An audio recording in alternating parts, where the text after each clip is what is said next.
So good evening, ladies and gentlemen. A very warm welcome to this Facebook Live here on the Cornwall Council Facebook page. This evening's session is all going to be talking about energy and our current plans to become carbon neutral here in Cornwall. So what sort of changes will we see? What sort of things will happen, and how local organisations are going to be working together to make this a reality. Now, Cornwall Council, along with the Council of Isles of Scilly, are delivering this local area energy plan along with its partners.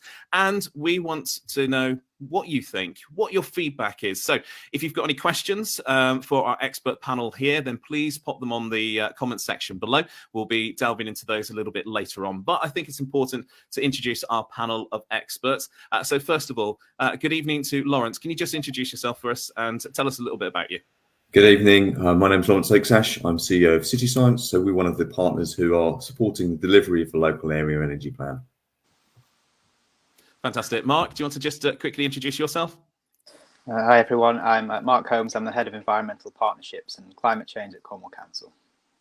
And Cllr Martyn Alvey, would you just mind introducing yourself for us? Certainly, Jamie. I'm Martyn Alvey. I'm the Cabinet Member for Environment and Climate Change at Cornwall Council, and the local area energy plan sits within my portfolio. So, as I was saying, tonight is all about taking your questions on the local area energy plan. So, if you've got them, please put them into the comment section below. Quick introduction for myself. My name's Jamie. I'm a radio presenter. I work on Rewind Radio, and I'm going to be overseeing this evening's event. So, if you've got any questions, please put them in the comment section below, and I'll be putting them to our panel of experts a little bit later on. So, why is Cornwall Council and the Council of the Isles of Scilly, along with its partners, working to create a local area energy plan? Councillor Martyn Alvey, can you just tell us a little bit more on why this plan's been put into place? Yes, Jamie, if we could pop the first slide up there, please. And the next slide. And the next slide.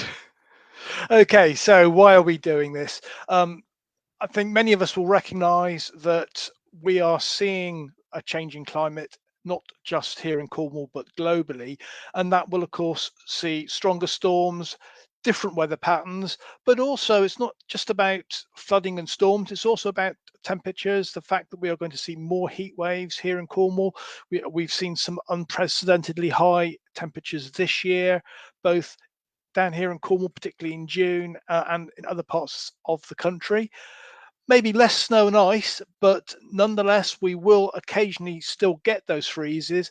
And of course, here in Cornwall, it's particularly important to emphasise the impact of coastal erosion and how we will see some of our communities actually impacted by that. Now, if I could ask for the next slide, please.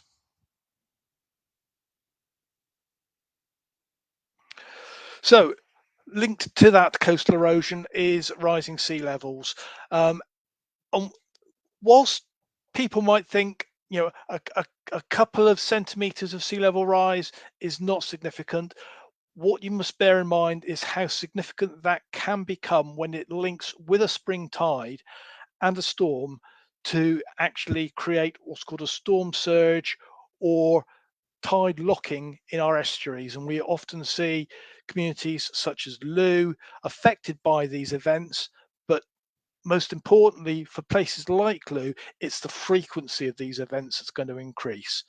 Also the impact of warmer oceans, so we are actually starting to see different species in our seas around Cornwall. For example, tuna are now quite prevalent around the coast of Cornwall. Not so much this year, but last year we had significant incidents of wildfires on our moorlands and down on the Land's End Peninsula, and of course droughts. We've experienced one of those this year, haven't we? When we've just about to come out of a hose pipe ban, but we haven't been able to use our hose pipes to water our gardens for about a year, and of course more floods. Finally, it's the changing rain patterns, and to a lesser extent for Cornwall, the patterns that we see with snow. So whilst we may not get a significantly different quantity of rain during the course of the year. What we will see is more prolonged rain events and prolonged dry events. All of these things will need to be taken into consideration into the energy usage for Cornwall and how we're going to deal with this. And that is what a local area energy plan is about. So what I'll do now is I'll hand you over to Laurence, who will tell you about this in more detail. Thank you. So I'm going to explain briefly what a local area energy plan is. And if we take a step back, ultimately it's a strategy or action plan that is focused on the energy system. It's a local strategy. So Cornwall and the Isles of Scilly will have a unique plan, a plan that is unique to this area. It will be informed by local data and evidence, and it will be informed by what local people say. It's going to be action based. So at the end of it, there will be a series of priority actions with the goal that those are taken forward. And our goal in delivering the local energy plan will be to embed those so that those do become taken forward as actions. I think it's worth stating that a local area energy plan isn't a statutory document. It doesn't have on its own legal powers, but it will inform other work and other documents. In particular, local area energy planning is being used to help us coordinate the energy system with the DNO, which is really important for planning the long-term energy system. So local area energy planning is a process. There's national guidance on how to conduct this process, and we're following that. We've got experience doing that from other local area energy plans. And the key components to that process that are worth knowing are engagement, getting evidence about what people want, how people want the energy system to evolve, data gathering, what evidence we need to gather to inform the plan, modelling, what detailed modelling we need to do to understand the energy system and make sure that we're making decisions that are going to be in the best interests of everyone, prioritisation, weighing the different options, the different costs, the different benefits of all of the different choices we have regarding the energy system, and then delivering those actions. So developing a coherent set of plans that we can take forward to help us decarbonise the energy system. Local area energy planning is about the energy transition. So it is about the transition to net zero. It's about everything that's required to get to a net zero energy system. There are huge opportunities in doing that, as well as the costs of doing that. So the purpose of the plan is really about finding the best way forward, the best path through that maximise the benefits to everybody. I've got a couple of slides to talk about just where we are as a starting point, which I think will help hopefully set the scene. If we move to the next slide, please. And the one after that. So this slide shows that the majority of energy that we currently use in Cornwall comes from fossil fuels. So to transition to net zero, it requires a considerable change to this energy mix. It means more electrification. It means potentially alternative sources of gas, so such as hydrogen or bioenergy. How we heat our homes, how we get around, these will be important things that we need to consider. If we move to the next slide, this just gives an example of how we're currently using the energy within our homes. So if we think about our homes, which is an area of our lives that we've all got direct experience of, this sort of shows where the energy is coming from to use our homes. So heating is a big issue. Obviously something where we need to have some clear plans to decarbonise. And this is an area, a key challenge in an area that we're obviously going to be focusing on. But I think as well as the scale of the change, it's also important to recognise the opportunity that exists for Cornwall. So if we move to the next slide, this sort of sets the scene around Cornwall's opportunity. Cornwall, we know, has the potential to generate energy in a way that many other regions don't. And Cornwall has an opportunity to lead in terms of that scale as well. Cornwall's already a leader in the energy it generates, but there's significant new opportunities such as geothermal and floating offshore wind that mean that there could be significant benefits to the local economy from doing this. Thanks, Laurence. So there are additional benefits to creating a local area energy plan for our area. It extends beyond that energy planning, offering those other benefits. And Mark and Councillor Alvey, I believe you're going to explain a little bit more about these.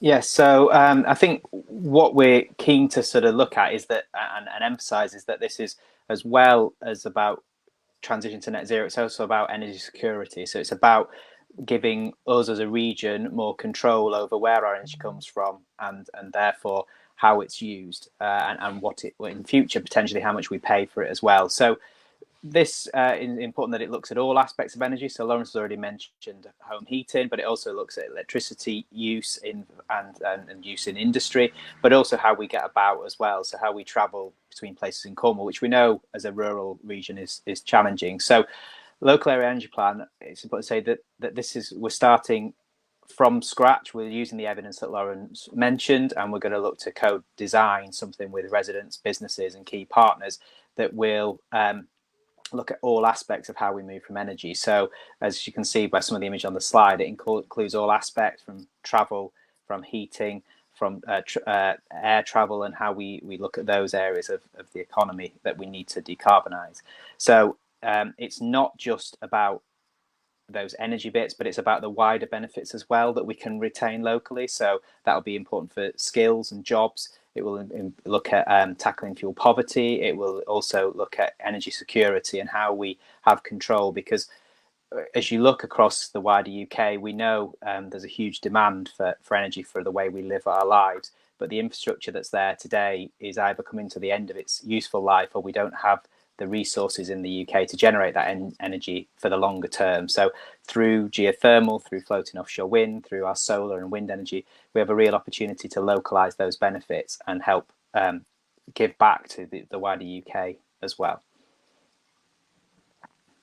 You mentioned there about jobs. Obviously, there's the economic advantage of this as well for the new technologies here in Cornwall, which has always been a pioneer.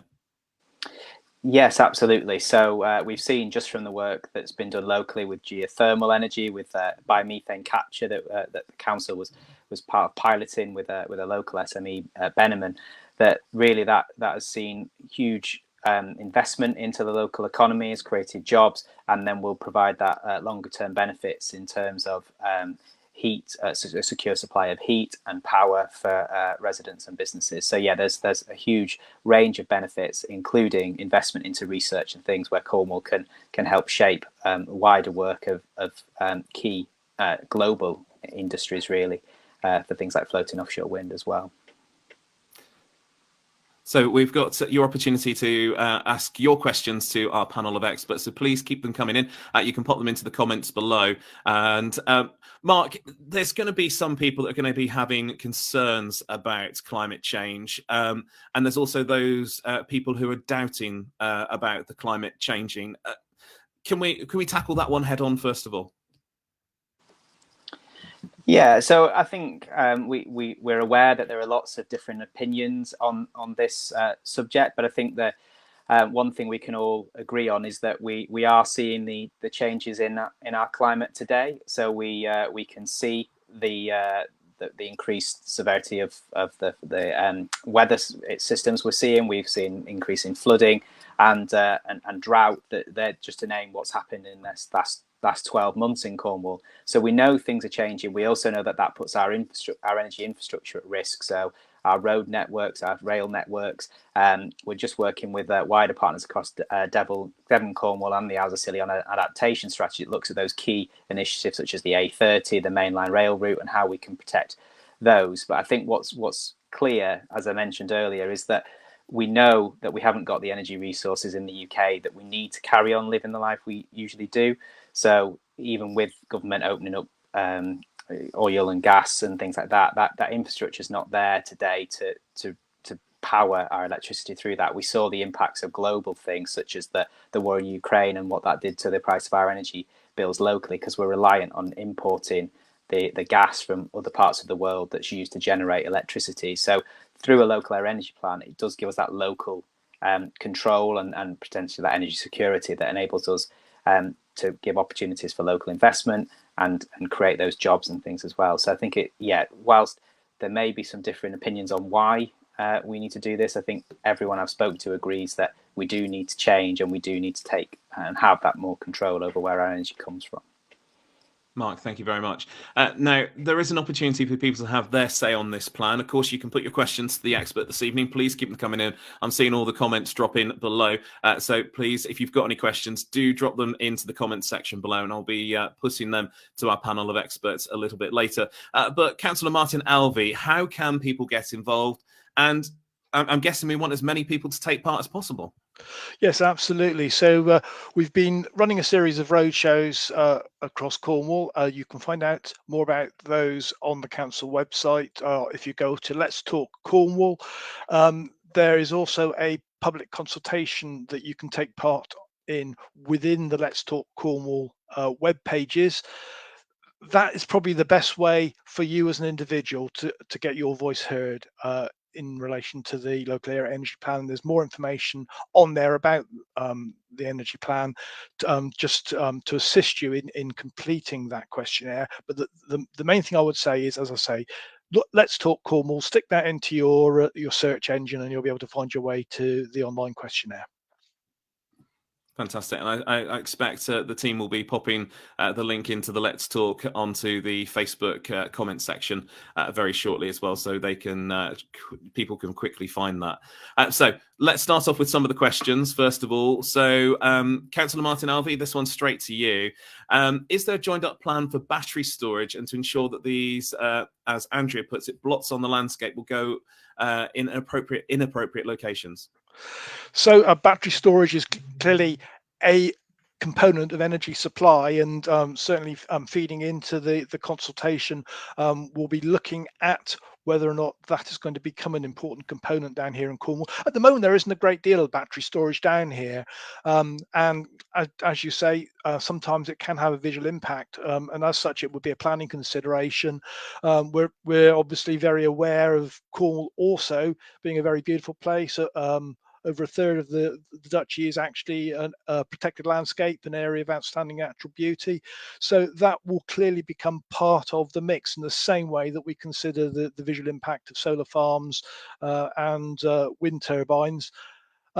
However, I would suggest that yes, battery storage will become possibly one of the components to our energy supply.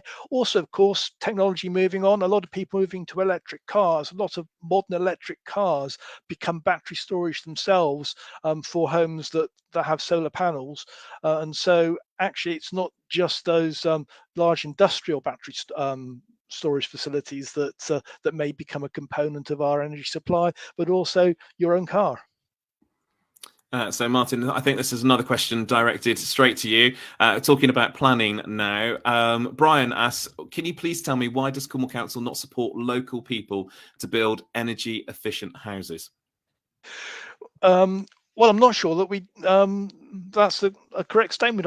I believe our climate change development planning document does support and encourage sustainable housing to be built. So I don't accept the premise of the question, to be honest. Okay, Brian, I think probably a good suggestion there is for Brian to speak to his local councillor and perhaps have a conversation there to move that issue particularly forward, and hopefully that may find a resolution for Brian there. So as we're saying, keep your questions coming in. There's loads to go through. So Michelle Carter says, opening this one up to the panel, are all this net zero for the houses free of charge? Some people cannot afford to make their homes net zero. Can we, so Mark, let's start with you on this one. Yes, I think absolutely we recognise that there is a cost to this transition, and it's one of the outputs that's going to be really important from the local area energy plan. We're really keen to understand what that cost of a transition is going to be, and then from that we can look at where and how we look to fund it. So there'll be some clear opportunities that individuals that are able to pay can take forward. There are different financing mechanisms becoming available through banks, through other types of loan funds, community loans, and other things that are available.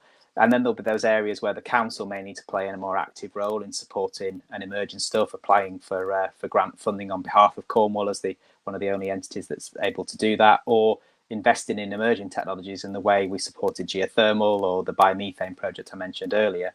But also there'll be a really important outcome of this local area energy plan. It'll be those areas where we know we need to look to government to provide the funding and in some cases the powers necessary to to enable that transition. So that could be long-term funding for retrofit. It could be around the standards of housing that's built at a national level, so that the houses we build today are not the retrofit problems of the future. So we really recognise this is a challenge, and we want to use this approach as a real evidence base for those conversations moving forward, and potentially to unlock some opportunities for investment in the local economy.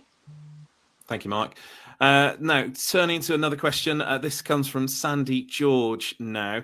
Are Cornwall Council supporting George Eustace's call for hydrolyzed vegetable oil to be included in the green fuel mix?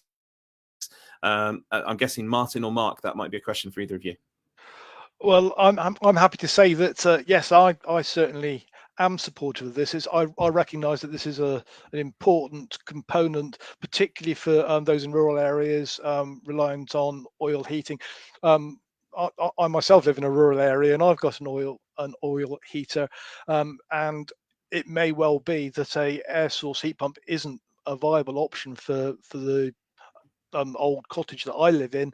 Certainly HVO would be certainly a solution for me, and I've seen a fair bit of the evidence about the work that's happened in Key-Helland, and really the primary barrier to this at the moment is cost, because at the moment the way that HVO is taxed means that it's almost twice the price of normal kerosene heating oil. If we can get to a situation where the prices are comparable, I think a lot of people would switch.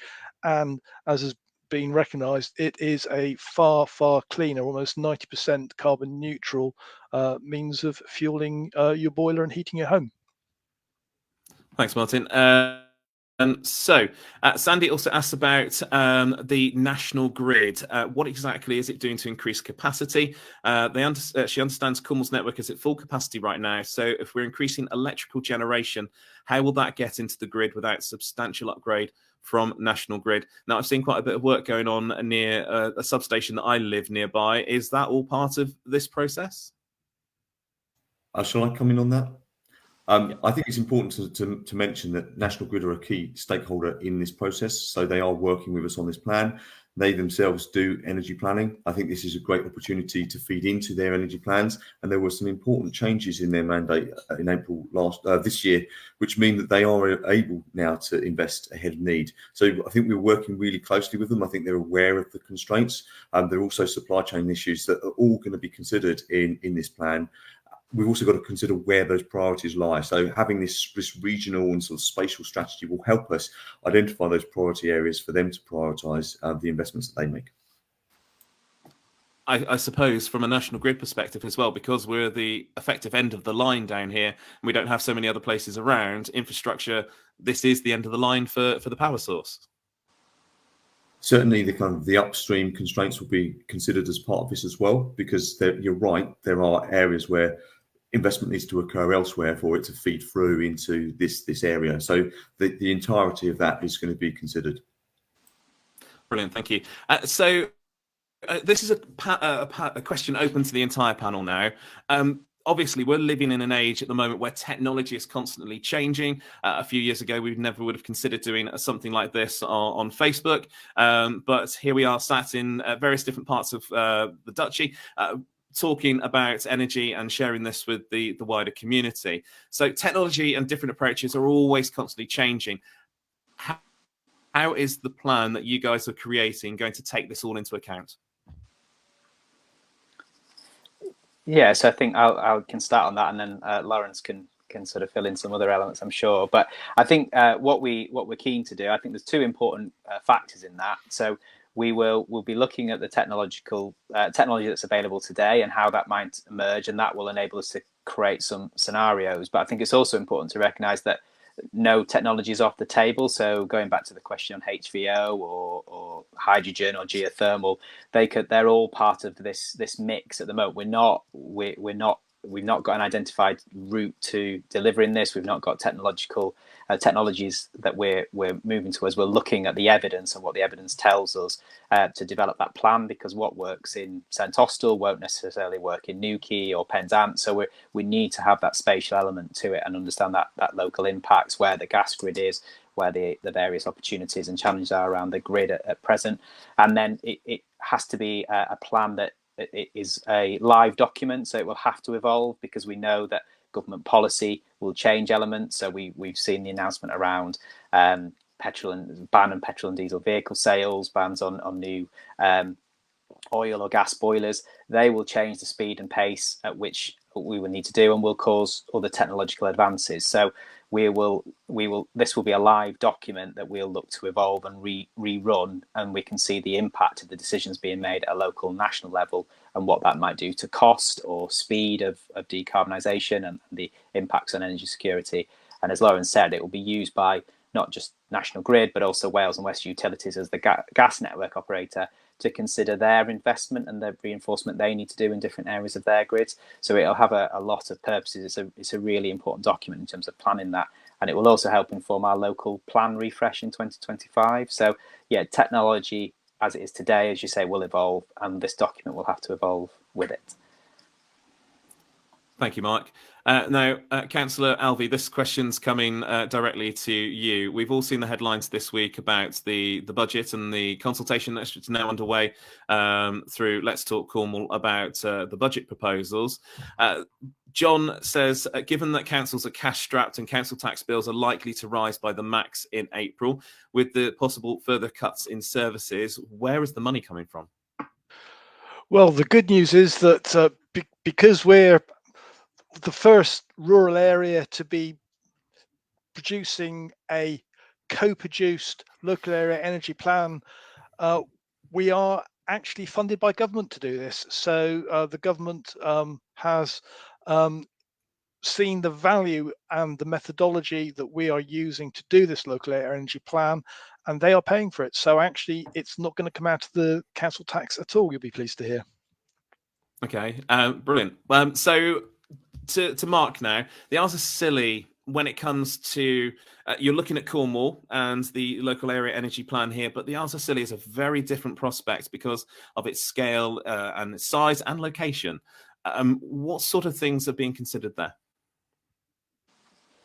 Yeah, so we, in much the same way as I mentioned earlier, it will be a unique plan for so although this is a Cornwall and Isles of Scilly local area energy plan project, we will ostensibly have two local area energy plans. So one that's relevant using local evidence, local data, local opinions to shape an Isles of Scilly action plan. So we know they have different challenges and different opportunities on the islands. We know also they're impacted by what happens, as Lauren said, upstream, so out of county, in terms of the pressures that puts on and the challenges they have. But we will look at unique opportunities for that area, building on the work that was done by the Smart Islands project and the learning from that, and look at the different opportunities that are there to do that. So as I said, we haven't really got defined answers, but we'll know and work on we've mapped, and perhaps Laurence might want to give some detail on that in terms of how we've looked at mapping the Isles of Scilly to start to understand some of where those opportunities and limitations are, because it's just as relevant to Cornwall as the Isles of Scilly, to just perhaps mention that approach. Certainly, there's a lot of uniqueness, and I think there's also some of the characteristics of the energy system are more material in the Isles of Scilly. So those are things that we have to consider in that evidence base. Thanks, Laurence. So, Councillor Alvey, I'm guessing you're having lots of consultations with your colleagues on the Isles of Scilly. What sort of conversations are you having? So yes, as Mark has identified, it's about recognising what their unique challenges are. My opposite number, the portfolio holder for the environment on Scilly, Councillor Harry Legg, is equally on board with this process, along with his colleagues and the officers over there. They will be feeding into this process, and as has been said, identifying the unique challenges that Scilly faces as a small island community. Thank you very much for that, Martin. So let's talk about local residents now. Obviously, keep your questions coming in on the comments section on Facebook. We will jump into some more of those in just a moment. But I've got to ask you, as someone who lives and works here in the county, and I'm sure other people watching this are going to, how are we going to benefit from this local area energy plan? That's open to the panel, by the way. Yeah, so I can start with that one. So I think it really is about there's a number of opportunities. So I think the important thing is to make sure you get involved. So using the link to the survey, reviewing the evidence base. This is the start of a consultation process. This is not the end of it. So I think it's important that people get involved throughout and have their say, because this is something that's going to affect the way Cornwall and the Isles of Scilly sort of evolves and operates in terms of some of those opportunities and challenges we mentioned earlier. But I think we'll see those benefits because it will help people make informed decisions. It will have that spatial element, so they can look at when moving to an area, what the potential energy source might be, what potential costs might be of running properties in the future. It will potential for longer term jobs and funding. If we're going to retrofit houses in Cornwall, that's going to need a lot of jobs and a lot of skills to do that, as well as emerging sectors such as floating offshore wind and as we're already seeing in geothermal. So there'll be huge opportunities for us as residents to benefit from that. Potential for investment as well, to invest alongside. So one of the areas that came from the development planning document and is emerging with national planning policy is the right for communities to buy and invest in renewable assets, so they can have a share, potentially, as we've seen in other parts of in Cornwall and other parts of the country, to get a direct supply from those energy sources to reduce energy bills, reducing fuel poverty levels and running costs of our homes through retrofit, potential for reduced travel costs, healthier living and healthy lifestyle for more active travel. And we're really keen to make sure that we hear from residents about what's important to them. So I think the benefits will be numerous and varied as sort of all of us as individuals, but there will be lots of them.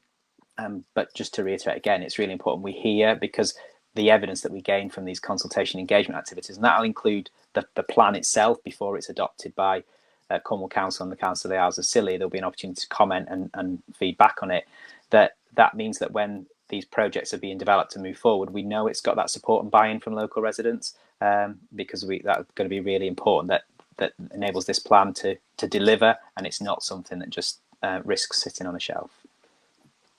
I'd just add that this really is a game-changing moment for Cornwall. Traditionally, Cornwall has been an importer of energy, a net importer of energy.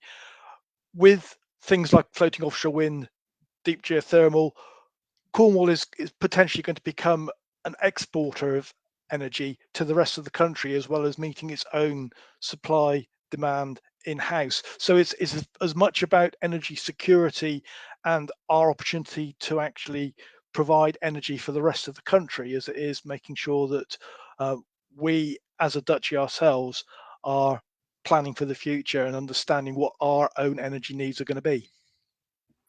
What about the benefits and the help for businesses to make these changes? So first of all, what are the benefits for businesses in becoming more aware of their energy use, and what sort of help is there going to be to help them reduce? Can I come in on that? Of course. I think it's important to remember that businesses actually are already thinking about this, or increasingly thinking about this. So there's a big movement with new accounting standards that are going to require larger businesses, which is going to filter down to the supply chain to really think about sustainability in its broadest sense. So what's called Task Force of Climate and Financial Disclosures. Those sustainability disclosures are going to be really important. So actually what this enables businesses to get ahead of that thinking.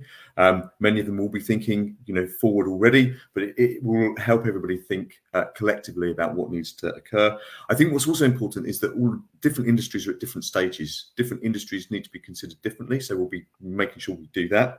And I think collectively, with a joined up plan that seeks to minimise transition costs for the whole system, that will help minimise the transition costs for individual businesses as well. So I think it's really important for businesses to get involved.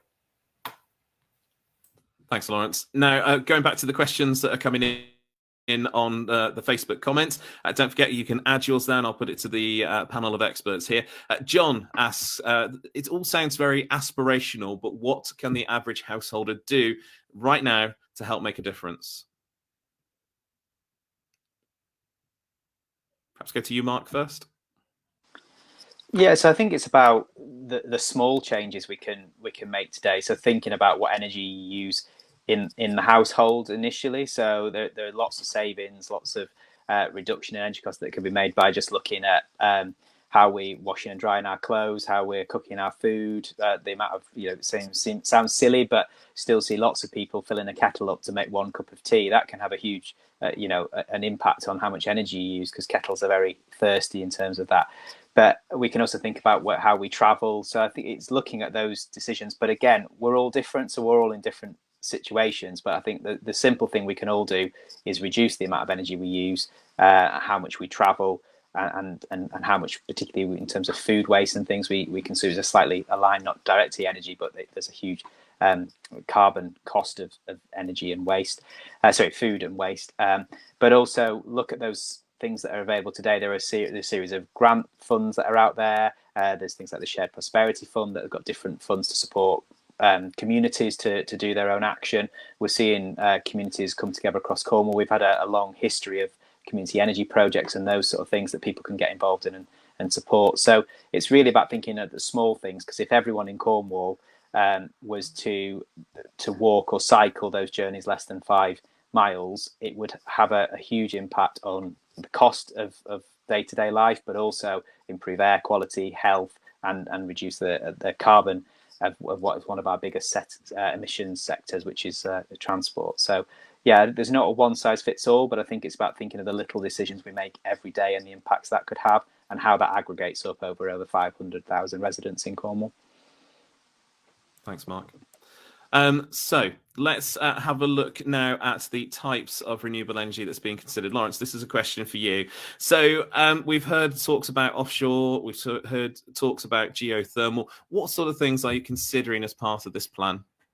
So the plan seeks to consider essentially as many different types of generation as possible, but obviously there are only some that are able to deliver energy at the sort of scale that's necessary. So obviously we've talked about solar, talked about onshore wind, we'll talk about offshore wind, bioenergy, geothermal. The big opportunity for Cornwall that's been mentioned is floating offshore wind. That's going to be kind of a key piece of the project that we'll be looking at. And then I think we'll also be looking at the role of different energy transmission systems, so different forms of storage, for example, hydrogen, and how that all fits into the energy mix. So it really is a comprehensive plan across the energy system. Laurence, thank you very much for that. Now, we've talked about that there's a consultation underway at the moment. Cllr Alvey, so the consultation's underway at Let's Talk Cornwall, where people can get involved in online. Are there any other things happening when it comes to public consultation? Yes, Jamie, there has been a series of live events. Two have already taken place. We can put the information of the up and coming ones in the chat for people. But we've got Penzance, Saltash, and I'm trying to remember the third one. Mark might come in and remind me. Bodmin in the coming weeks, so people are very welcome to go along to those. As I say, there's the online consultation, and further down the line there's going to be the opportunity for people to apply to become members of the People's Panel. It'll be a small panel made up of a demographic across Cornwall, and that will be towards the end of the process, but that will also be something that people might wish to look out for. Okay, Martin, thank you very much for that. How's this data all going to be used then, Mark? Well, Laurence is the expert on that one, but I think one thing I'll just add before we come in, because it's also another opportunity for people to get involved, is we've developed, working with City Science and other partners, a call for evidence, which will look at, we know there's been lots of studies, there's lots of work done across Cornwall amongst different partners and organisations, and we're doing a call for evidence that will be also on the Let's Talk Cornwall page, that there'll be a link to, for asking people to show what evidence and data they've got that they think we should consider, so we can add that into the mix of what's already there, and then I'll let Laurence talk about how we'll use that. Yeah, so I think it really links back to a previous question, which was how do we assess the different scenarios and what happens when technology changes. So essentially, there's a big modelling process associated with local area energy planning. We develop a detailed model of the energy system. So that goes down to looking at individual homes. It goes down to looking at the different flows of potential different flows of transport. And the goal of that is really to come up with different scenarios. So we're thinking about the future. We're thinking about that uncertainty that's inherent in different technologies. And really the goal of those scenarios is to help us collectively identify what are low regrets or no regret options. So if we've got 4 scenarios and each of them say do a particular action, then the likelihood is that that is a good action that will actually be resilient to some of that uncertainty that will happen in the future.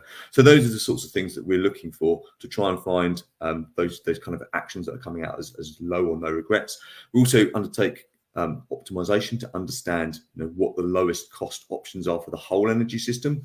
Essentially, if we can minimize the cost of transition at the whole energy system level, then that's going to be a benefit to everyone. We also do other modeling to look at what the co-benefits are, because obviously we've discussed sort of it's not just about the energy system, there's also those other kind of key things that people want to achieve that will all be sort of taken into account. So there's a big modelling process that uses the data. Laurence, thank you very much for that. Now, Sandy brings up a really good point, saying insulate your home. Heat loss, 25% heat loss goes from roofs, 35% heat loss from walls. She's pointing to Community Energy Plus can help you find out if you can obtain a grant. Mark, can you tell us a little bit more about them?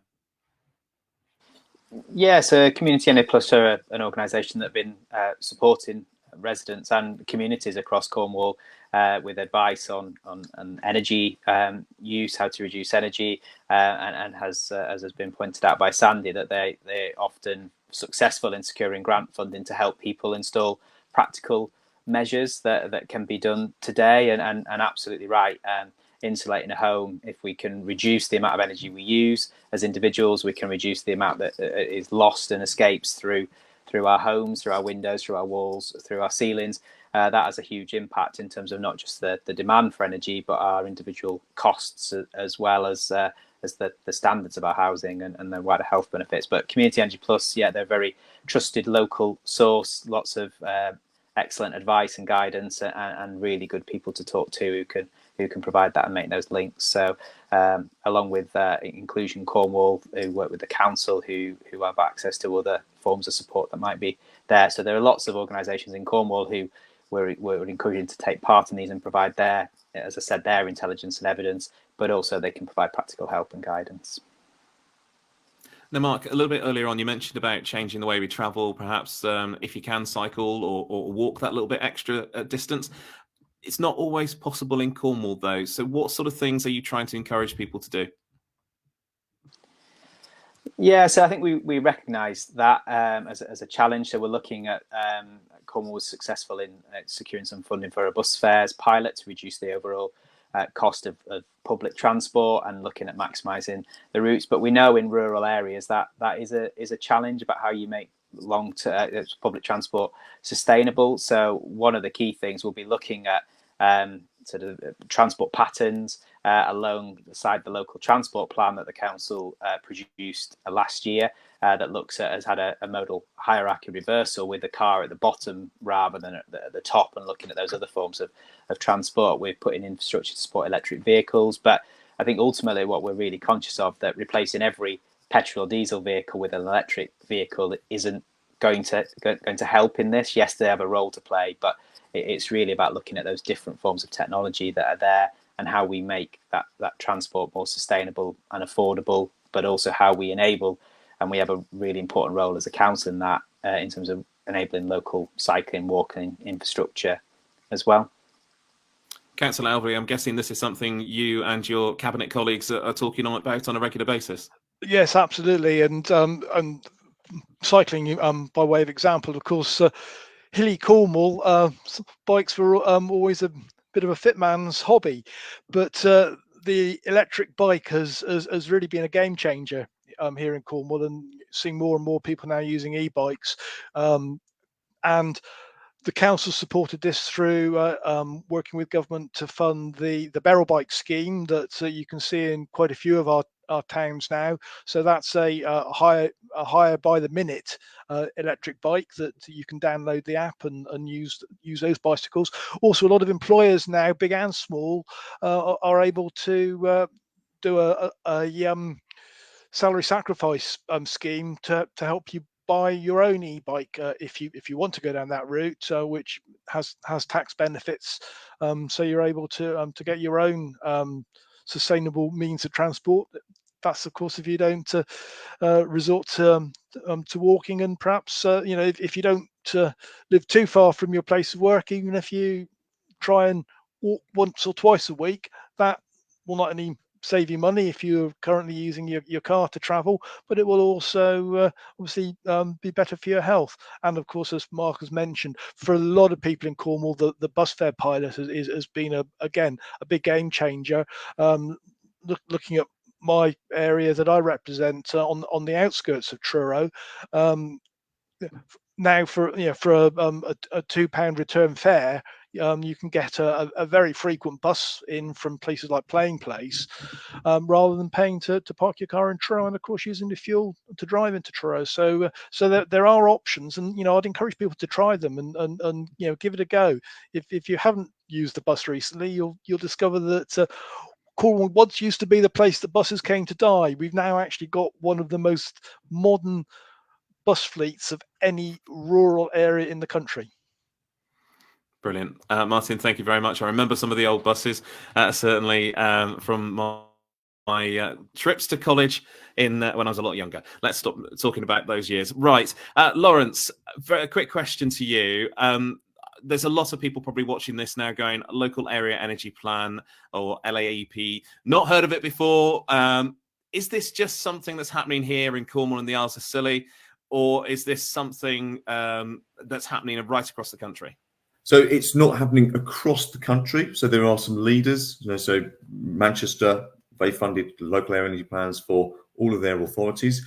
The Welsh government is funding local air energy plans for the whole of Wales. And then there are selected local authorities who have funded it themselves. So, for example, West London have done some LEAP pilots. Peterborough's funded a LEAP.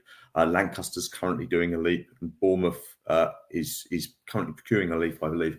So it is something which is emerging. It's something which is increasingly being done. The DNOs, so the district, so the likes of National Grid, they are really supportive of this. They do their own planning. That planning is enhanced by these processes. So because of these processes, it means that the community can have a say in what happens. So I think it's really important to get involved in this. And I think that it's important to note that this Cornwall LEAP is a pathfinder. It's the first rural and island LEAP. So it's a trailblazer within a very developed process which has been tried and tested elsewhere. So I'm going to ask you this one, Laurence. You're doing all of this work. This is probably also a question for Mark as well. You're doing all this work. Is anybody going to take any notice of it? Would you like me to start? Yeah, go for it. I think the key thing that we're doing, and I think this is a differentiated part of this local air energy plan, is we're trying to embed the delivery mechanism in the plan itself, because I think we don't want for this to be a static document or a report that sits on the shelf. I think action requires people to act. So we're trying to build that into the process. And I think we're also recognising the fact that not everything can be done locally. There's different tiers where there's different levels of influence. And so I think this evidence base is going to support getting the powers that are needed to support the transition as well. Yeah, and I think to build on that, I think we, as Laurence has said, the National Grid are part of this process. We know they're keen to use this local evidence to inform their own business plan. Many people who are watching tonight will have seen announcements that I think it was in maybe Sandy's point earlier, that the grid is full. That it's difficult to connect particularly larger projects, and some of those might not be able to connect through till 2030s, but that's also having impacts on housing developments and business developments and things in certain parts as well.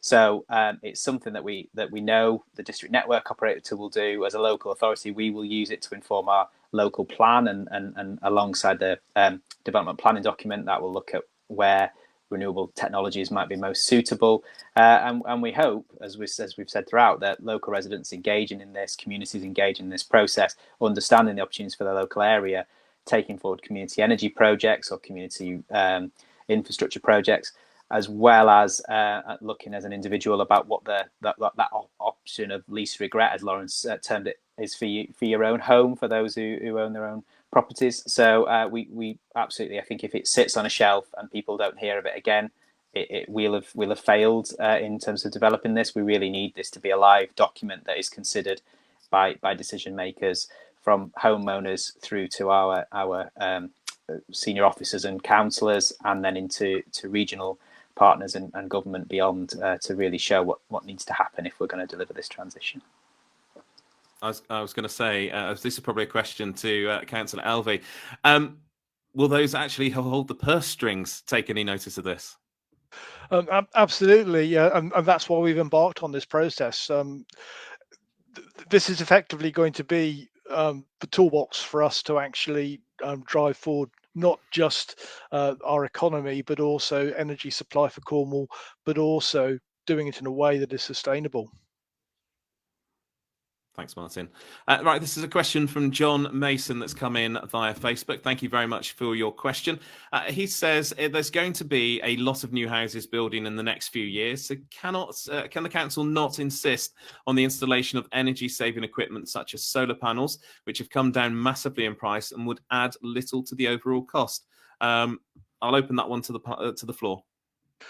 So Cornwall Council has fairly recently published, or had made, is the technical term, its climate change development planning document, which again is a groundbreaking document nationally, which embeds as much energy efficiency and good practice into our planning policy, so we can insist that developers or house builders actually make their homes that they're building as efficient as possible. Where it is possible to insist on something, we are. Where planning regulations don't enable that, obviously we can't insist on it, but we can make it an important part of the planning balance in determining whether or not a planning application is approved or not. Things like solar panels, yes, we would like to see solar panels wherever possible. Likewise, we would like to see houses with EV charging points, clearly heating systems that are energy efficient, and clearly houses that are very, very well insulated. And that planning document has been recognised nationally as right ahead of the game. It not only concerns things like energy efficiency, it also considers biodiversity and how we ensure that we're not only building well for the planet in terms of its carbon footprint, but also better for nature. So the consultation and the data gathering is underway at the moment. We talked a little bit about how people can get involved. So just remind us of those events that are coming up, where people can come and actually meet with teams.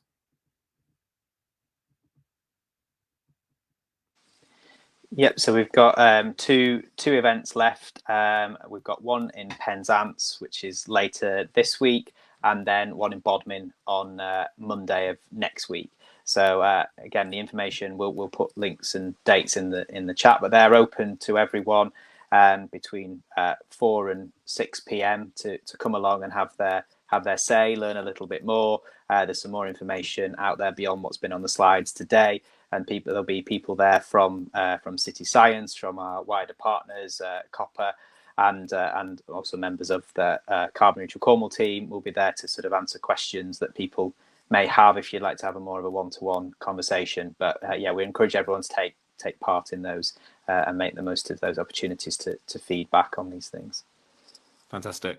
Now we've had another question come in from Noreen Jeffrey. She says, will the plan encourage both domestic and commercial energy users to load shift where possible, i.e. Use energy at off-peak times or use energy from batteries? Laurence, you're nodding there. Well, I'm nodding because the modelling considers the benefits that can be attributed to that. In terms of the actions, we can't prejudge what the actions will be, but I would imagine that there would be some activities around flexibility as we go forward. But certainly the modelling will consider that, and they may be some actions associated with that. I was going to say, you talk there about modelling. So you've got all this data come in from all these consultations, got the online consultation, the events that are happening. What's the process then for you guys to work through that information? So there's obviously the consultation information, which is going to provide us rich information about what people want and where the priorities lie for the residents of Cornwall. We also have a separate exercise that goes on, which is all around consolidating data around the energy system and building up a considerable model. So later on in the process, these two things meet when we're thinking about the different pathways. The pathways naturally are informed by what residents and what the council believes to be the most appropriate set of values, essentially. And once that plan's all being produced, we talked about how that you hope that it's just not put on a shelf. What can you do as an authority? Perhaps this is a question to Councillor Alvey. What sort of things can you be doing from a political perspective to make sure that this report is kind of brought into Cornwall going forward? Thanks, Jamie. Well, clearly, the fact that this is going to be a document that has been co-produced by the people of Cornwall in itself gives it a significant amount of weight. It will also assist us in identifying things that we need support from government in order to deliver. But most of all, what it's going to do is to actually hopefully assist the people of Cornwall in understanding how they can best make use of energy and how they can actually, where possible, run their homes, run their lives as economically as possible, whilst at the same time ensuring that we can enjoy the standard of living that we currently enjoy. There is one question. There's been headlines in the press the last few weeks about how we're already kind of at the tipping point or just going past the tipping point of that 2 degrees warming. Is this all too late? Mark, I'm guessing that's to you. Yeah, so I think what we know is that yes, there's we're already seeing lots of these changes within the climate, but I think it's important that we act. We need to act now. We need to look at how we reduce the likelihood of those impacts and the severity of those impacts in the future. So whatever we do today will reduce the severity of what climate impacts we'll see in the future. And I think it's beyond just our role and aligned to this. We're also looking at a local nature recovery strategy and the role that nature has in helping us to adapt and respond to climate change, and we'll also be developing an adaptation strategy. So I think it's vital we act now, and we need to act on a number of fronts in order to make sure we create and we protect and enhance what we've got and what we love in Cornwall, and why most of us have live here and have chosen this as our home. So no, I think yes, we're seeing those impacts, but we have an opportunity to